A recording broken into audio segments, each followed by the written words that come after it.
Thank you so much. Thank you, everyone, for being here in this talk. It's a bit of an oddball one for a conference that stakes itself as being super modern, future-facing, thinking about what's coming, all the new trends. This is kind of taking the opposite approach. It's looking at the past, what has happened, how long we've been at this battle for. And it has been a very long time, as you might have guessed from the title of this presentation. Do I have a clicker? No, not this one. All right, that's all right. I do actually have my own clicker here.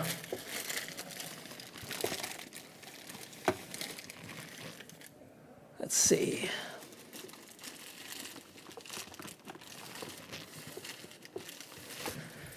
There we go. Always come prepared. Let's see if that works. Yeah, perfect. So hello everyone, my name is Jeremy Dalton, and I take care of the immersive technologies team at PwC. This presentation has nothing to do with PwC, nor anything to do with what I do at PwC. I also work with the Virtual World Society as a historian. I have a personal collection of XR memorabilia, headsets, pins, t-shirts, press photographs, you name it. If it's to do with pop culture or virtual reality in the past, I'm interested in it. So in my role at PwC, I help companies deploy virtual reality technology and understand it. In my role with the Virtual World Society as a historian, my aim is to preserve and ensure the technology is available and the lessons are available for those in the future to learn from and to be inspired by. These are a few locations around the world that I have visited in pursuit of that quest.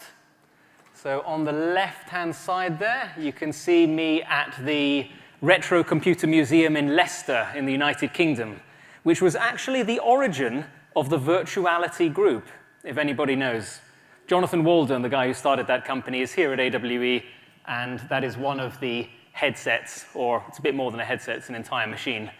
And I did try that, but this particular machine was released in the early 90s, and at this particular museum in Leicester, which is falling apart, by the way. It is by no means a really modern affair. But I was networked with another user in virtual reality. So we could play multiplayer, 6 degrees of freedom, virtual reality on a machine that comes from the early 90s, which was super fun. Has anyone been to 3D Space? It's right here in Los Angeles. It's another collector and someone who runs the museum full-time. And if you're interested in that, it's 3-dspace.org. But he has a lot of interesting stuff. And he's got a really, really huge collection that still has to be organized, so there'll be more to come.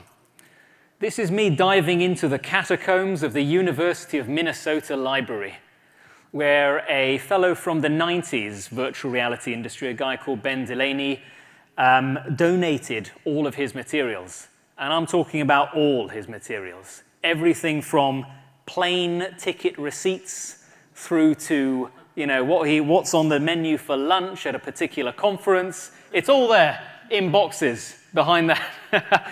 So I had him pull up 8 to 10 boxes and sifted through that for about 8 hours. There's really exciting load of good stuff in there. So yeah, you'll find me rifling through different libraries and different spaces around the world in pursuit of this mission. Now, in terms of what's in scope for this particular presentation, I'm going to aim to bring up examples that are related to the mission of virtual reality technology. So maybe not virtual reality as you know it today, but certainly related to it in terms of its objective, that is to immerse people in different places and different times. And I'll do that only with reference to the visual sense. So anything to do with mind-altering drugs, not part of the scope of this presentation, as valid as it may be to many of us. Anything around the philosophy of virtual reality, bit too intangible. Theater, not really technology, more human emotion.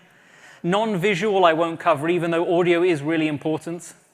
And I won't go too far past the middle of the 20th century. That is the aim here. So let's start with the title of the presentation and go back 1,000 years. Ibn al-Haytham, an Arabic mathematician and scholar, examined a phenomenon that had been known for many centuries before, and it was referred to as camera obscura, which in Latin means dark chamber. Does anyone know about this? And has anyone experienced it or know about it? A handful of people. This is good. This is good. Excellent. For those of you who don't know, camera obscura is a physical, optical phenomenon by which if you put yourself in a really dark room and you only allow a small pinhole of light to the outside world, you will get a projected image of whatever's outside that world upside down on the opposite wall to the pinhole.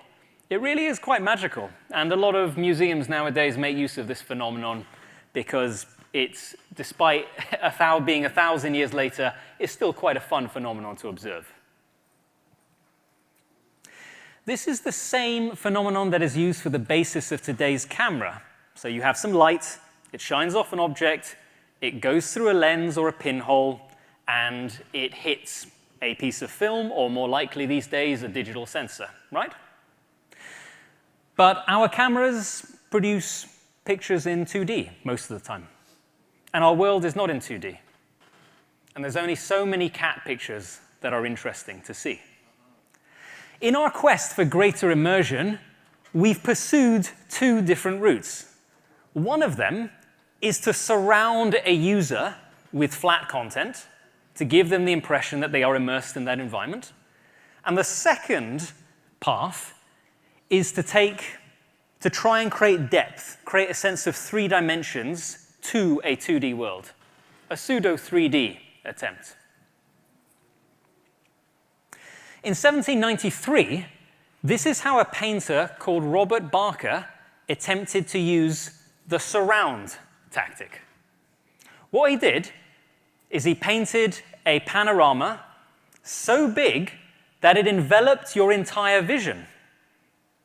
And this particular one here is a real illustration of that panorama that appeared in Leicester Square in London, called the Rotunda. And you can see a picture of a similar exhibition there. So people walk up the stairs, they pay their 5 shillings or whatever it was in those days. They position themselves over the balustrade, and all of a sudden they have a wonderful view of Lake Como, or in this case it looks possibly like Istanbul, perhaps. And it makes you feel like you're there, because all you can see around you is like having access to the horizon and everything's at a distance. But it is flat media at the end of the day. It's a painting. This building still exists today, and it happens to be a Roman Catholic church for the French community in London, Notre Dame de France. Despite being hit directly by 2 bombs in World War II, survived after a bit of reconstruction. So if you're in London, you can visit that same site that was used in 1793 for that panorama exhibition. So the strategy of surrounding people to create immersion, very much valid today, right? We use it for 360 media. We use it for dome projection. And if I can get to the next slide. Oh, there we go. And Carolina Cruz-Nera, who many of you will probably know, uses it to create a cave system or a projection system. Now, that's not only surround, there's also technically, it's a bit of a cheat by putting this in here because it's a bit more advanced. There is depth to it as well because it tracks your position.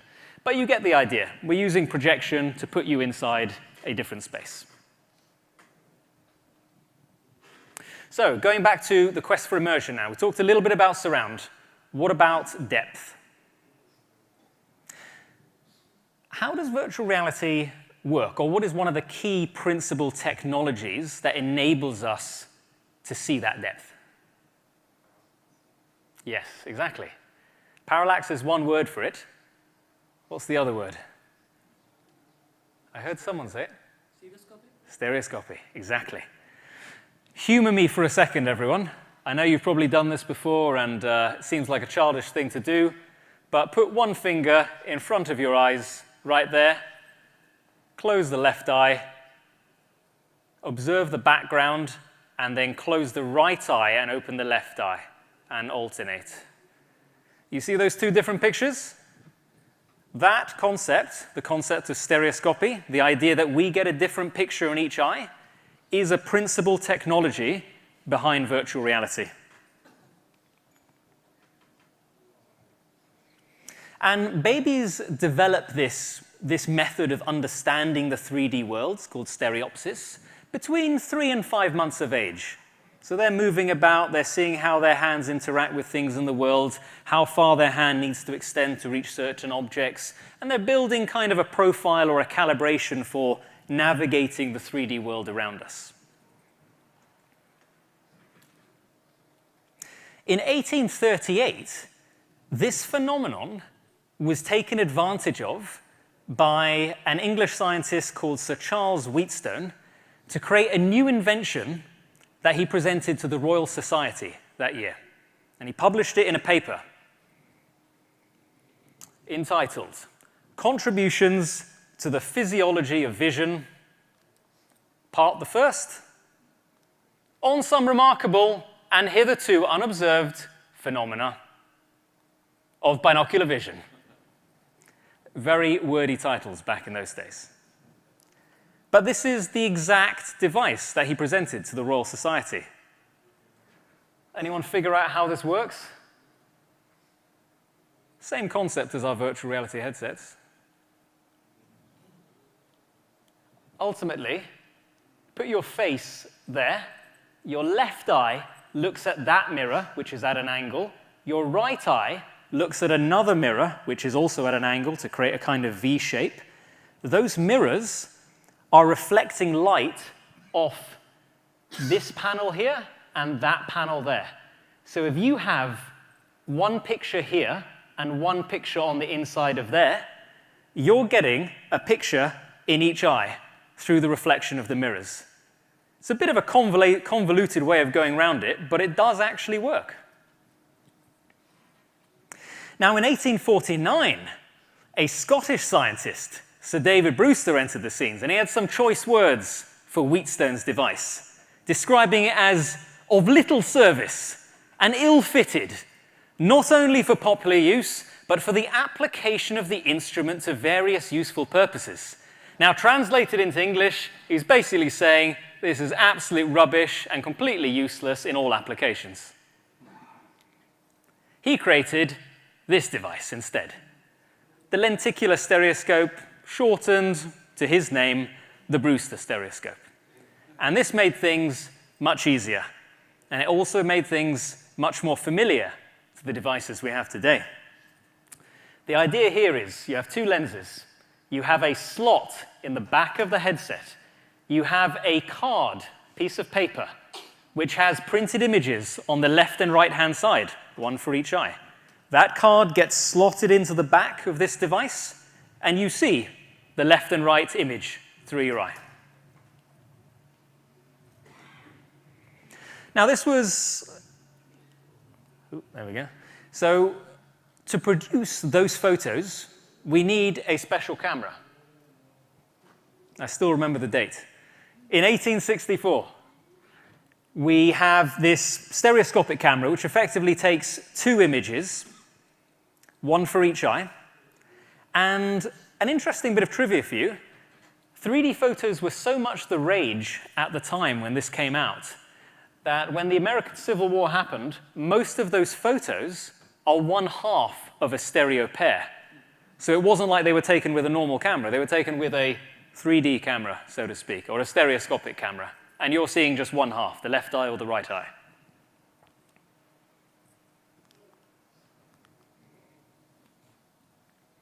In 2023, we also use two lenses to take stereoscopic photos and videos, just on slightly sleeker hardware. So going back to the Brewster stereoscope now, 1849, we have a device that looks like this.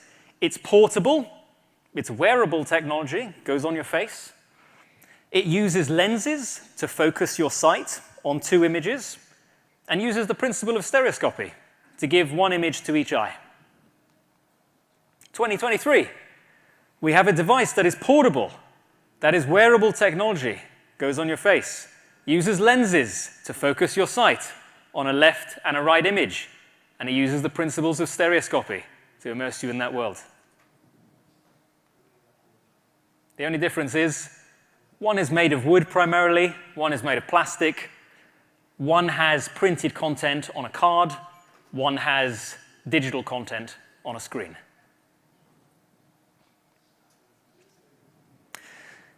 This man, Oliver Wendell Holmes Sr., who hails from Boston, here in the US, he effectively created the Google Cardboard of stereoscopes when he designed this version of the stereoscope which bears his name, and he chose not to defend or enforce his patent on that technology.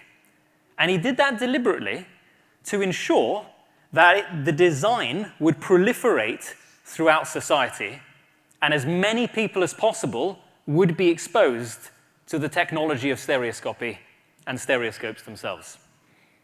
So for that, he has effectively open-sourced his technology. And I'm sure many people are grateful today. You may have, this is probably one of the most popular stereoscopes. Some of you may have it in your basement somewhere. Yes, one person there. Anyone else? Anyone else have a stereoscope? One there. Yeah, a few more. Now, cinema eventually captured the public eye, and it was no longer exciting anymore to hold up a device to your face and look at a single image, even if it was immersive. So that drew attention away from stereoscopes. 3D film, speaking of cinema, was invented accidentally by a filmmaker called Georges Méliès because he wanted to combat piracy, which was being perpetrated by the Edison company, Thomas Edison's company here in the US. So what he would do is he would create film, and by the time he could get it over to the US, it had already been copied, and no credit was given, no royalties were given, it was just being pirated over here. And so he said, okay, well, what I'm going to do is I'm going to stick 2 cameras on a rail, and I'm going to run this crank so both these cameras are shooting the same film, and I'm going to keep one reel here, and then I'm immediately going to send the second reel to my operations, new operations in the United States. And that was a way to quickly get into the market and earn some money from the film. Now, you notice what I said there. We got 2 cameras next to each other, filming. What researchers found only recently is that that film footage was taken from a slightly different angle, obviously. 2 cameras side by side. And if you put them together, because they were rolling at exactly the same time and they were synchronized, you've effectively got a form of 3D film. And he didn't even realize it at the time, but he had created it by doing that. Happy International Stereoscopy Day, before we leave the subject of stereoscopes. This is a day that is celebrated on June 21st each year. You can see a couple of designs here from all over the world and in their different guises. The person or the company that created this day, as soon as you realize it, let me know who you think it is. Just shout it out. Famous musician and rock star. What's that? Brian May. That's right. Brian May, global rock star, astrophysicist, and director of the London Stereoscopic Company. He is a massive proponent and champion of stereoscopic technology, has been for many years, supports the 3D space here in Los Angeles, has been recording 3D video or stereoscopic video for many years now, including to track Queen's progress through the years, their band. And I just thought that was an amazing bit of trivia to show you that champions of this technology come from all different places. There are, of course, many other stories from around the world. We don't have time to go through all of them. Viewmasters, very famous, started to minimize photos for us, allowed you to have many photos on a single reel. This is from my personal collection. It is an asbestos-ridden headset. You see those specks there? That is literally asbestos. You put it right to your face and view that stereoscopic image. And I'm not lying about the asbestos, but I am joking because it is safe. It's embedded into the plastic, so it's not a danger, but it is quite amusing to talk about an asbestos-ridden headset. Bioscopes used in India and many other parts of the world, but this particular picture is from India.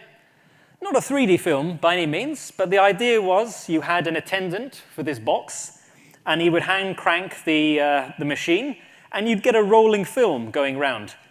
And using all of those sort of portals there, you could have individuals having their own sort of immersive film. So it was another variant on the idea of immersing you using surrounded technology.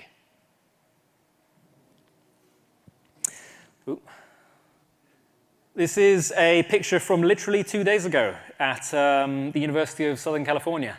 The Sensorama, there are 3 in existence. They're all at USC. None of them are fully operational at the moment, but a big project for restoring it is happening. They are badly in need of funding because nobody seems to care about the preservation of history anymore. So if you do have any rich contacts, please introduce them to the USC film department so they can get some funding to bring this back to life. For those of you who don't know, the Sensorama was a device from the 1960s, and you shoved your face into this little box here, 2 lenses, immersive view, but not only was it immersive, and I'm kind of cheating with my scope here, but you have scent as well introduced into the experience. You have wind through a fan being blown at you at the appropriate time when you're riding a bicycle in the film. It's quite an iconic device that is often referenced in VR history. I felt very lucky to have seen it, so I thought I'd mention it to you here today. So to get to the end of this presentation, you've heard a lot of stories from a lot of different places about a lot of pursuits, missions, discoveries, scientific research around the concept of immersion into different worlds. So in my view, humanity throughout the last 1,000 years plus has always pursued this mission. So whenever anyone comes to me and says, Jeremy, virtual reality seems like a fad to me. Seems like a bit of a, smoke in the air type thing that's going to disappear after a few years. I don't think so. I don't think so, based on the fact that we as humans seem to be obsessed with the idea of being immersed into different worlds. And I don't think it's going to stop anytime soon, given its rich history that most people don't know about. If you are interested in checking out some exhibits and seeing some of the pieces from my collection, I do have an exhibit downstairs at the expo hall. There's a special museum site. There's also a bit of a smaller iPhone version as well there that you can test out, but there's an Apple Vision Pro downstairs that you can enjoy the original experience in. It's being produced by a company called Medallia, my friends on the island of Madeira, who have painstakingly used photogrammetry and NERF technology to produce really high-resolution assets of these historical artifacts. And it's version 1 at the moment, so there's not a lot there, but we will continue to build it and continue to make it accessible to people. And if anyone is interested in checking out a few pictures from the past as well, I've got some here. Probably the prize piece in my collection is this little book here. And I should have put it up on screen. But you can see you might be able to see the emblem on the front is a stereoscope. So this was The Stereoscope, a book by Sir David Brewster, published in, I think it was 1852 or 1853, somewhere around then. On the inner leaf of this, I do have a word that he wrote to a friend or a colleague, and it's dated 1860. And so, yes, nearly 200 years old, has a headset on the front cover, kind of, to me, the Bible of virtual reality in a way.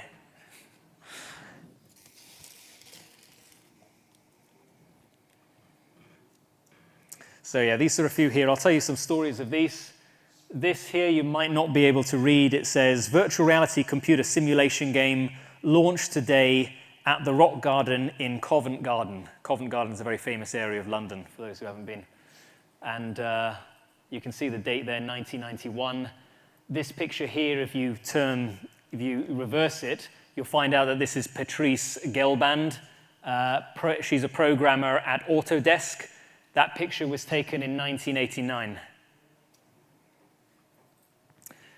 This is David Lanks, a guy who was just trying to be really cool. I had a chat with him. He's based in Austin, a very nice guy.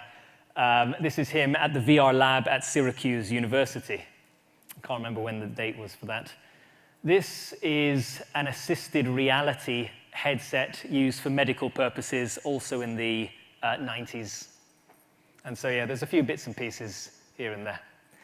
But thank you, everyone. It's been a real pleasure chatting to you today. Hopefully that was interesting, fascinating in some sort of way. Thank you, thank you. I'm writing a book on all the aspects that I talked about, the fascinating history and connections of the past in relation to modern-day virtual reality history. If you have any interest in that and you want to chat, you want to talk about any pieces you have, any pieces you want to ensure are preserved, if you know any places that I should go to, definitely reach out to me. That QR code goes straight to my website, jeremydaltonxr.com. And you can find my LinkedIn there, some of the projects I've worked on, the other books I've written, things like that. So I'll stick around if anyone wants to have a look at the pictures and the book. And actually, is this the last presentation, or should I go out? We have another. We have another. OK, I'll go outside, and then we can chat there. Thanks all.